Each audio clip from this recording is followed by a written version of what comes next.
Brian and Judy Carter and their 4 sons run 5 dairy properties and 1 kiwifruit orchard.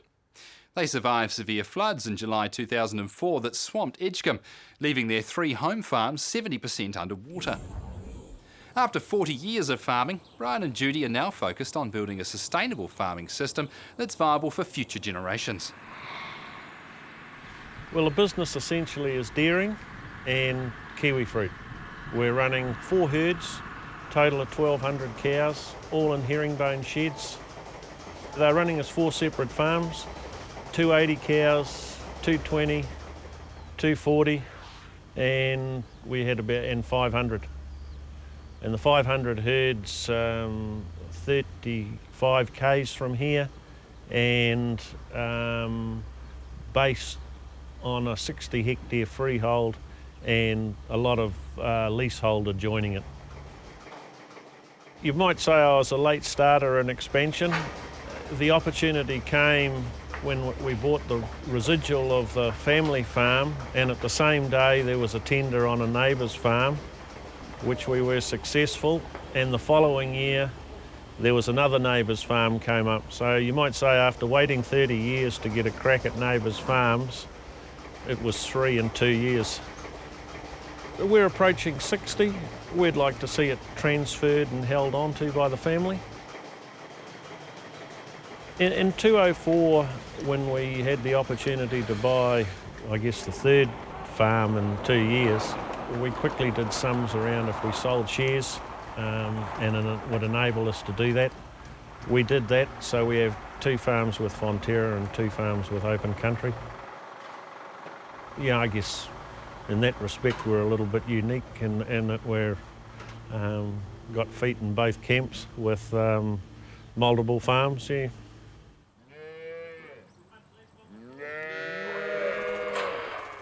The split calving works on this farm because the best of our empties from the other 3 herds, and we have mated 25 heifers this year to calve in the autumn. They all assemble in this one herd, and cows on the other 3 herd are dried off like in a normal seasonal supply. So it aids our management, helps us get away from induction. Yep. So there's a number of pluses. Perhaps some farmers would say it's a tool for bad management. We view it differently. We only have 1 set of good gear, so basically that moves between the farms. We'd like to have 1 or 2 more tractors and slightly newer gear, so we tend up having 4 farms with 4 sets of gear, which is a negative. The positive is we retain independence and work program, work timetable, that sort of thing. Well, we just purchased our D5, as we call it. It's known as Dairy 5. We just purchased that 6 weeks before when we were flooded in 2004, which devastated us financially, emotionally and physically, because we were underwater for so long, just over 2 weeks, and we had staff which we couldn't put off because morally we didn't want to put them off, but we had no work for them, so that made it very, very difficult. But it's amazing it's amazing what reserves you have within yourself if you dig deep. And those really hard times just make you dig deeper, and the resources are there. So you just keep working, you keep your head level. A little bit of stain, but not bad. Well, we decided as a business to diversify from just being dairy farmers into kiwifruit as well. We did this years ago in 1985. We actually leased this orchard out to Eastpack Limited. They are the local pack house here, and they actually manage it for us because our skill base is stretched running our dairy farms, our dairy units. So we have them do this kiwifruit orchard, and we get budgets from them which we look at and check. So we can be involved if we want to, but we just don't. It's easy for them to do it. They're experts in that area.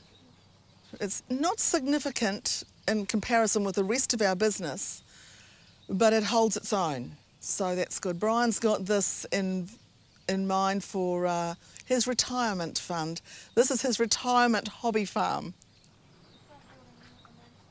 So far we are PSA free, which is an absolute blessing, but yes, it's quite frightening.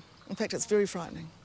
We know to make sure everything is washed. We're actually quite used to that with when we owned our organic kiwifruit orchard, where everything must be washed, clean bags, clean everything. Everything's new for the orchard, and nothing leaves the orchard until it's been washed, so it doesn't contaminate to or from.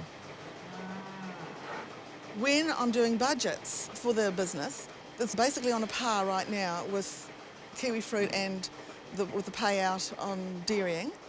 But we have found over the years when dairying is down, the kiwifruit has been fairly good and vice versa. So it's kind of just helped our diversification, which is what we'd planned, although we always plan for a good season on everything.